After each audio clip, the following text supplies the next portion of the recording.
Yeah, yeah. And so, you know, during that time, people started to, you know, the, the, the government started to close down. Here in California, it was very aggressive, and honestly, I don't fault him for that.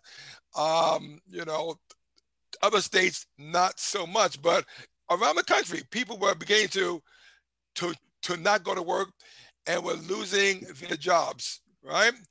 And so then you have a unique person, the entrepreneur, and and the entrepreneur, they rely on people making money, so they have money to spend, and they rely on people coming into their shops if they're retail. And so, Tracy, can you tell me what were you feeling when all of a sudden you started to notice that people were losing their jobs, not having money, and perhaps not coming into your shop as often as they would?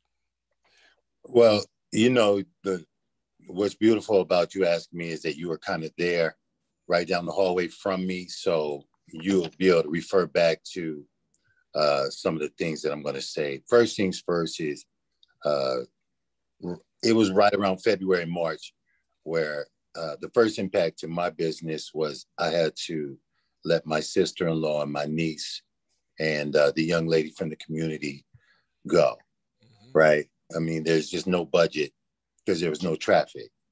And then, well, first of all, it was about safety, right? Because we weren't sure, uh, and no one was at the time, just how contagious and how serious this thing really was. We had heard a lot of news stories, but no one was really sure. But we quickly erred on the side of caution, not just Browder's Variety Store, but Tom, the owner of the building, right around March, April, shut the whole building down.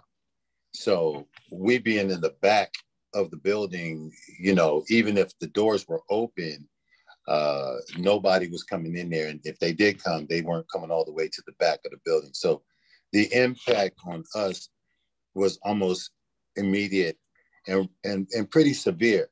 Um, but, mentally, what it did for me anyway is I was kind of in a position of somewhat of hypocrisy because on the one hand, I was kind of scared to death to be out there. You know what I mean? Because there were the news story that said, African Americans are getting the virus, exponentially more than other folks, and all that news and all that information was coming to us, and so I was battling that and being deemed an essential business because we sell, toilet paper and water and things that people needed.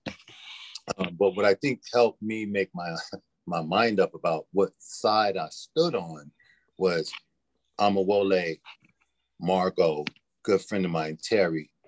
These are people that we know around the village that actually came down with the virus. And 2 out of the 3 people that I just named did not survive it. So, the impact was real. And for me, as an entrepreneur, it's always been, this is not my first business. Each one of my experiences has been a faith walk.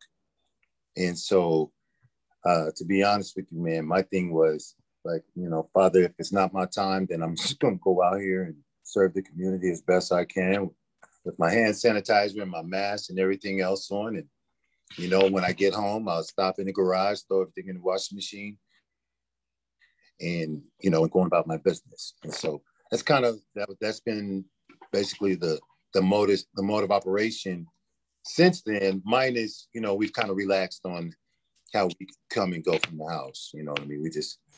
It's not as extreme as it was.